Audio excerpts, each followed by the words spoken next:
السلام علیکم رحمۃ اللہ وبرکاتہ۔ ناظرین کرام، آج ہم حضرت صالح علیہ السلام اور ان کی قوم سمود کا واقعہ بیان کر رہے ہیں۔ آپ سب ناظرین کرام سے درخواست ہے کہ آپ ہمارا یہ واقعہ آخر تک سنیں اور ہمارے چینل کو لائک اور سبسکرائب ضرور کریں۔ حضرت صالح علیہ السلام کی قوم کو قوم سمود کہا جاتا ہے۔ قوم سمود کا نام ان کے بزرگ سمود بن جیشر کی طرف منسوب ہے۔ قوم سمود عرب کے مغربی اور شمالی علاقوں میں آباد تھی۔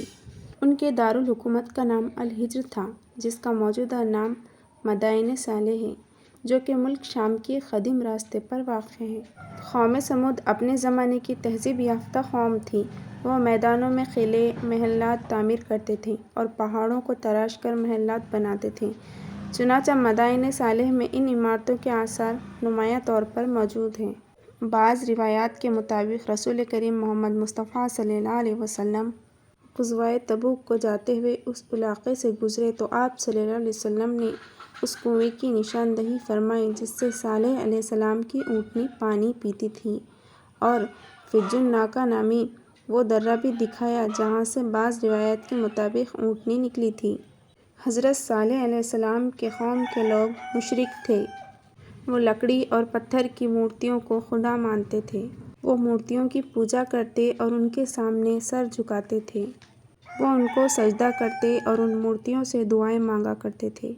جھوٹ بولنا، چوری کرنا اور ایک دوسرے کو قتل کرنا، یہ ان کا روز کا کام تھا۔ عورتیں بے حیا تھیں، نہ ان کے دل میں خدا کا خوف تھا نہ ان کا ڈر۔ جو آدمی طاقتور ہوتا وہ اسی پر جان دیتی تھیں۔ یہ سب باتیں اللہ تعالیٰ کو پسند نہیں ہیں۔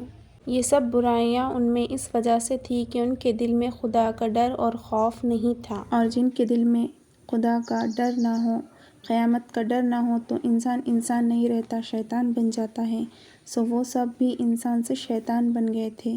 مگر ان شیطانوں کے بیچ ایک بزرگ ایسے تھے جو ہر برائی سے نفرت کرتے تھے۔ ان لوگوں کا برائی کا طریقہ انہیں پسند نہیں تھا۔ وہ خود اتنے اچھے آدمی تھے کہ لوگ ان پر بھروسہ کرتے تھے، اور جو لوگ خود اچھے نہیں تھے وہ بھی ان کو اچھا سمجھتے تھے۔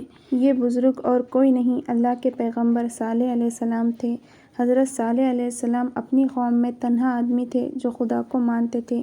اسی لیے وہ اپنی قوم کے لوگوں کو سمجھاتے تھے، آپس میں جھگڑا مت کرو، ایک دوسرے کو دھوکہ فریب نہ دو اور جھوٹ مت بولو۔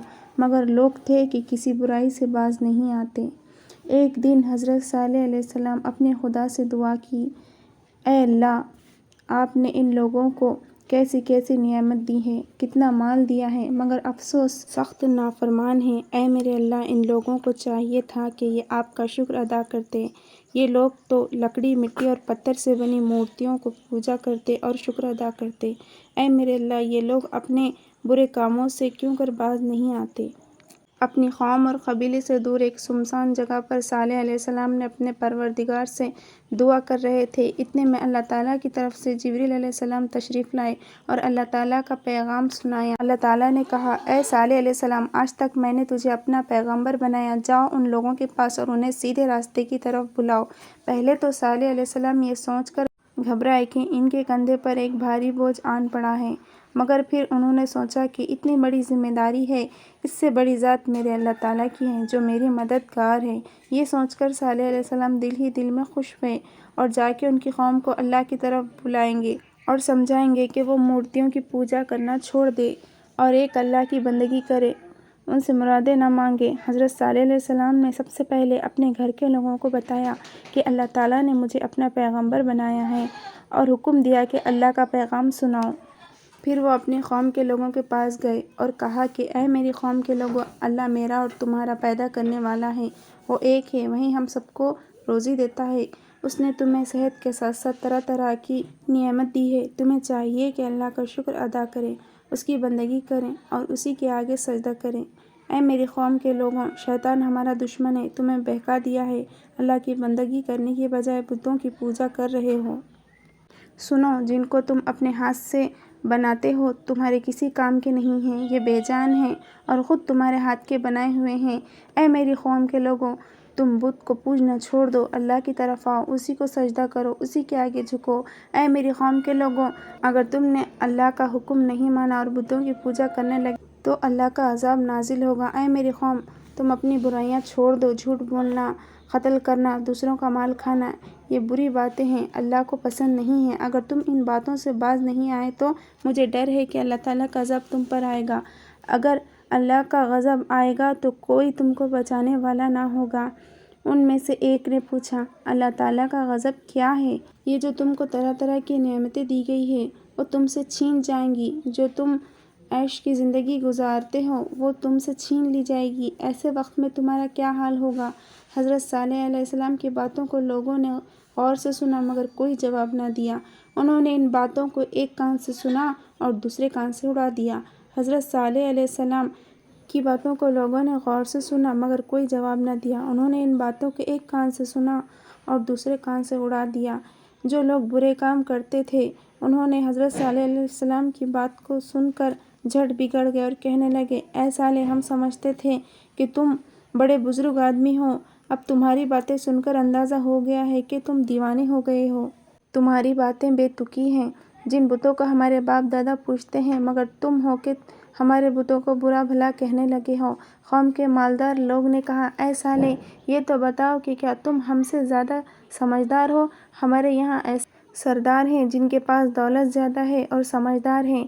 اللہ تعالیٰ کسی کو نبی بنانے والے تھے، یہ لوگ تم سے زیادہ حقدار تھے۔ اللہ تعالیٰ انہی میں سے کسی کو نبی بنا دیتے تو بہتر تھا۔ حضرت صالح علیہ السلام نے جواب دیا، لوگوں، مجھے دولت مند بننے کی خواہش نہیں ہے، سمجھدار اور نیک ہونے کا دعویٰ سچ پوچھو تو میں ایسا بھی دعویٰ نہیں کرتا۔ سچ پوچھو تو اللہ جانتا ہے کون زیادہ سمجھدار ہے اور کون نہیں ہے، کون زیادہ نیک اور کون زیادہ بڑا۔ لوگوں، میں تو کوئی دعویٰ اپنی طرف سے نہیں کرتا، سچ تو یہ ہے کہ اللہ تعالیٰ کو اختیار ہے کسے نبی بنائے۔ اس نے مجھے جو حکم دیا ہے میں اس پر عمل کر رہا ہوں۔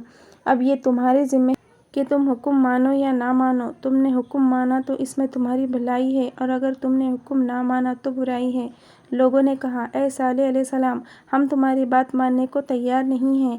اصل میں ہم پر سرداری کرنا چاہتے ہو اور یہ دعویٰ کرائے ہو اللہ تعالیٰ نے تمہیں اپنا نبی بنایا ہے، مگر ہم تمہیں اپنا سردار نہیں مانیں گے اور نہ ہی نبی۔ یہ باتیں سن کر صالح علیہ السلام کو بہت دکھ ہوا۔ انہوں نے ہمت نہیں ہاری اور لوگوں سے کہا، اے میری قوم کے لوگوں، تم بہت ناسمجھ ہو۔ بھلا میں تم سے کب کچھ مانگتا ہوں؟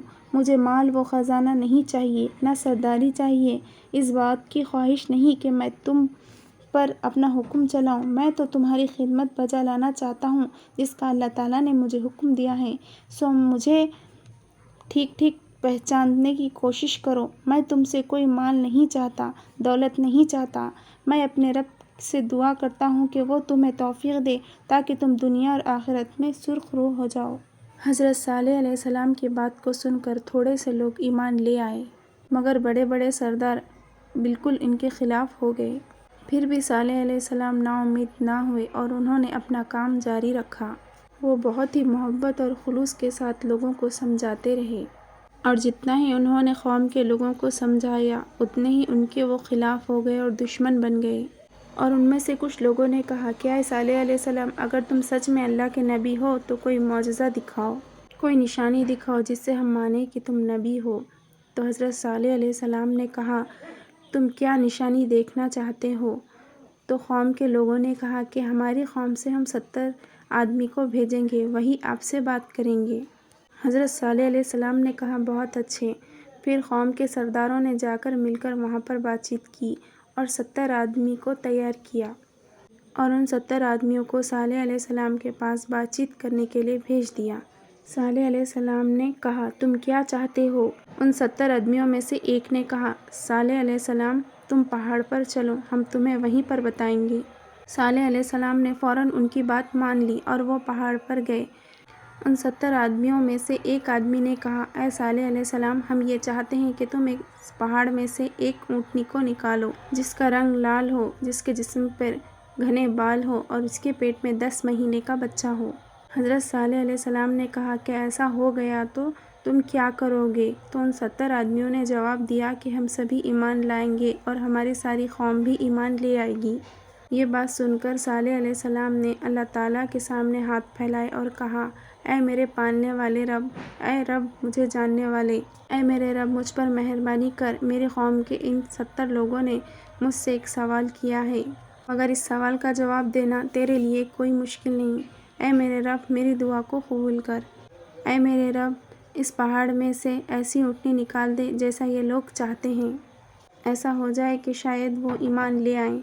ہاتھ بھی اٹھے ہوئے تھے کہ اللہ تعالیٰ کی طرف سے ایک فرشتہ آیا اور کہنے لگا، اے صالح علیہ السلام، اور کہنے لگے کہ اللہ نے کہا ہے کہ پہاڑ میں سے اونٹنی نکالنا میرے لیے آسان ہے، لیکن جب یہ اونٹنی آ جائے تو ان لوگوں کا فرض ہے کہ اس کی قدر کرے، اس کا خیال رکھے، اس کی حفاظت کرے۔ اگر انہوں نے اس کا احترام نہیں کیا تو یہ سارے لوگ مر مٹ جائیں گے۔ اور ایک بات ہے، ایک دن یہ ہماری اونٹنی سارا پانی پیے گی اور دوسرے دن تمام جانور پئیں گے، پھر یہ اونٹنی اتنا دودھ دے گی کہ سارے لوگوں کے لیے کافی ہو جائے گا۔ حضرت صالح علیہ السلام نے یہ ساری باتیں اپنے قوم کے لوگوں کو بتا دی تو قوم کے لوگوں نے کہا، ٹھیک ہے، اگر تمہارا خدا اس پہاڑ میں سے اونٹنی نکال دے تو ہم ساری باتیں ماننے کے لیے تیار ہیں۔ 70 آدمیوں نے ابھی اقرار ہی کیا تھا کہ اچانک سے ایک پہاڑ میں سے اونٹنی نکل آئی، پہاڑ پھٹ پڑا اور اونٹنی باہر آ گئی اور اس کے پیٹ میں بچہ بھی تھا۔ تب صالح علیہ السلام کی طرف دیکھ کر لوگوں نے کہا کہ اے صالح علیہ السلام، یہ اونٹنی کا بچہ ابھی پیدا ہو جائے۔ لوگوں کی یہ بات سن کر صالح علیہ السلام نے پھر سے اللہ سے دعا مانگی اور یہ دعا بھی قبول ہو گئی۔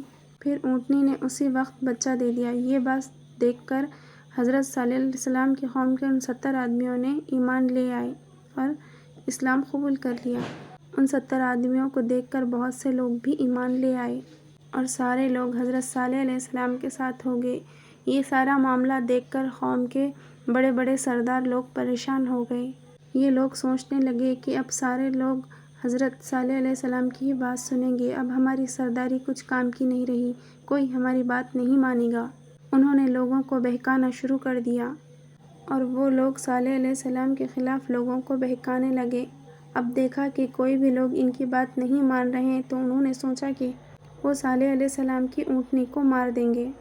قوم کے سرداروں نے کچھ نوجوان بچوں کو بلا کر مال و دولت کا لالچ دیا اور ان سے کہا کہ صالح علیہ السلام کی اونٹنی کو مار دو، اور انہوں نے کہا کہ اگر تم نے اونٹنی کو مار دیا تو تمہیں منہ مانگی رقم ملے گی۔ روایت میں ملتا ہے کہ ان نوجوانوں کے سردار کا نام کیدار تھا۔ چنانچہ اس کے بعد انہوں نے حضرت صالح علیہ السلام کی اونٹنی کو تنگ کرنا شروع کر دیا، لیکن دیکھا کہ ان کے تنگ کرنے کے باوجود بھی اونٹنی پر کوئی فرق نہیں پڑتا تو انہوں نے اب غوطہ لگانا شروع کر دیا۔ اب دیکھنے لگے کہ اونٹنی کو کب مارا جائے۔ اس دن صالح علیہ السلام کی اونٹنی کی پانی پینے کی باری تھی، لیکن قوم کے کچھ لوگ اپنے جانوروں کو اس وقت چھوڑ دیے، لیکن جانور بھی جب صالح علیہ السلام کی اونٹنی کو دیکھنے لگے وہ ڈر کر وہاں سے بھاگ گئے۔ یہ وہی لوگ تھے جن کی نیت خراب تھی۔ اب دشمنوں کو بہت پیش آیا اور اونٹنی کو مارنے کا بہانہ مل گیا، لیکن اس دن وہ کچھ نہ کر سکے۔ قوم کے سرداروں نے پھر سے ان نوجوانوں کو بلایا اور لالچ دیا کہ ہم تمہیں زیادہ مال عطا کریں گے۔ ایک دن حضرت نوح علیہ السلام کی اونٹنی گھاس چر رہی تھی اور وہ تینوں طاق میں بیٹھ گئے۔ تینوں آدمیوں کے ہاتھ میں، ایک کے ہاتھ میں تیر کمان تھا، دوسرے کے ہاتھ میں نیزہ تھا اور تیسرے کے ہاتھ میں تلوار تھی۔ ایک آدمی نے اونٹ کے پیر میں تیر مار دی اور دوسرے نے اس نے نیزہ اونٹنی کے ران میں مار دی اور دوڑ کر گیا۔ تیسرے نے اونٹنی کا سینہ چاک کر دیا۔ اونٹنی زمین پر گر پڑی اور خون میں لہولہان ہو گئی، لیکن ان لوگوں کا دل ابھی بھی نہ بھرا۔ ان ظالموں نے اونٹنی کے پاؤں کاٹ دیے اور وہ لوگ وہاں سے بھاگ گئے۔ صالح علیہ السلام کو کسی نے کہا کہ آپ کی اونٹنی کو کسی نے مار دیا ہے۔ یہ بات سن کر صالح علیہ السلام میدان کی طرف بھاگے۔ تب انہوں نے دیکھ لیا کہ کیا حال ہو گیا ہے اونٹنی کا، کسی نے اسے مار دیا ہے۔ اونٹنی خون میں لت پت ہے اور اس کی سانس ختم ہو چکی ہے، اور اونٹنی کی ران اور سینہ چاک کر دیا گیا ہے اور اس کے پاؤں بھی کاٹ دیے گئے ہیں۔ یہ سب دیکھ کر صالح علیہ السلام کو بہت دکھ ہوا اور وہ اپنے گھر کی طرف چلنے لگے۔ راستے میں وہی نوجوان ملے اور انہوں نے کہا کہ ہم نے آپ کی اونٹنی کو مار دیا ہے، اور کہا کہ آپ تو کہتے تھے کہ کوئی اس اونٹنی کو نہ مارے، ہم نے اونٹنی کو مار دیا ہے، اور آپ نے کہا تھا کہ اللہ کا عذاب آئے گا، کہاں ہے اللہ کا عذاب، بتاؤ۔ صالح علیہ السلام نے کہا، اتنی جلدی ہے تمہیں؟ تو لوگوں نے کہا، تو کیا دیر سے آئے گا؟ حضرت صالح علیہ السلام نے کہا، بس 3 دن۔ اے ظالموں، ہم نے تمہیں کتنا سمجھایا کہ یہ اللہ کی بھیجی ہوئی اونٹنی ہے، کوئی کھیل تماشا نہیں، مگر تم پر میری باتوں کا کوئی اثر نہ ہوا۔ اب اللہ کا وعدہ پورا ہو کر رہے گا، اسے کوئی بھی روک نہیں سکتا۔ بے شک 3 دن میں تمہارا نام و نشان مٹ جائے گا۔ لوگوں نے صالح علیہ السلام کا بہت مذاق اڑایا۔ صالح علیہ السلام یہ بات کہہ کر چل دیے۔ ان کی قوم کے کچھ لوگوں نے کہا کہ صالح علیہ السلام دیوانہ ہے، کسی نے کہا کہ وہ جھوٹ بولتا ہے، اور کہا کہ مزہ تو اب آئے گا جب 3 دن گزر جائیں گے، اس کے خدا کی طرف سے کوئی عذاب نہ آئے گا۔ آخر کے 1 دن گزر گیا، ان کے اوپر کوئی عذاب نہ ہوا۔ دوسرا دن گزر گیا، ان کے اوپر کوئی عذاب نہ آیا، اور وہ سوچنے لگے کہ ہم صالح علیہ السلام کو بھی شہید کر دیں گے۔ مگر تیسرے دن کے وقت ہی ایسا ہوا کہ اللہ کا عذاب آ گیا۔ دوپہر کا وقت تھا اور اچانک اندھیرا چھا گیا۔ ابھی سورج نکلا ہوا ہی تھا کہ اچانک سے سورج غائب ہو گیا۔ چاروں طرف اندھیرا ہی اندھیرا چھا گیا۔ اچانک چاروں طرف لوگوں کی چیخ و پکار شروع ہو گئی۔ جو آدمی جہاں تھا وہ وہیں رہ گیا۔ آسمان سے زور سے بجلی کی آواز آئی اور کانوں کے پردے پھٹ گئے۔ اندھیرا اور چمک ایسی تھی کہ جانور اور انسان ایک دوسرے سے ٹکرا گئے اور سارے ہلاک ہو گئے۔ اس طوفان سے کوئی بھی زندہ نہیں بچا، ہر جانور، گھر، آدمی سب تباہ ہو گئے۔ اللہ تعالیٰ نے صالح علیہ السلام اور ان کے ماننے والوں کو محفوظ رکھا۔ اللہ تعالیٰ نے صالح علیہ السلام کے ذہن میں یہ بات ڈال دی تھی اور وہ اپنے ساتھیوں کو لے کر محفوظ جگہ پر چلے گئے تھے۔ جب عذاب ٹل گیا تو صالح علیہ السلام اپنے قوم کے لوگوں کو لے کر پہنچے تو دیکھا کہ ساری بستی تباہ ہو چکی تھی، کوئی بھی نہیں بچا تھا۔ تب صالح علیہ السلام نے کہا کہ میں نے تمہیں کتنا سمجھایا، اللہ کے عذاب سے ڈرایا، لیکن تم باز نہیں آئے۔ افسوس، تمہاری کرتوتوں نے تمہیں تباہ کر دیا۔ اے کاش کہ تم میری بات مان لیتے، اے کاش کہ تم بتوں کی پوجا کرنے سے باز آتے، اے کاش کہ تم میرے اللہ کے سامنے سجدہ کر لیتے اور توبہ کر کر اسلام کو قبول کر لیتے۔ کہہ کر صالح علیہ السلام اپنے ساتھیوں کو لے کر کسی دوسری جگہ چلے گئے۔ اگر آپ کو یہ ہماری اسلامک ویڈیو پسند آئی ہو تو ہمارے چینل اسمائل ایڈیٹس کو لائک، شیئر اور سبسکرائب ضرور کریں اور بیل آئیکن بھی دبائیں تاکہ ہماری آنے والی ہر ویڈیو کا اپڈیٹ آپ کو ملتا رہے۔ جزاک اللہ۔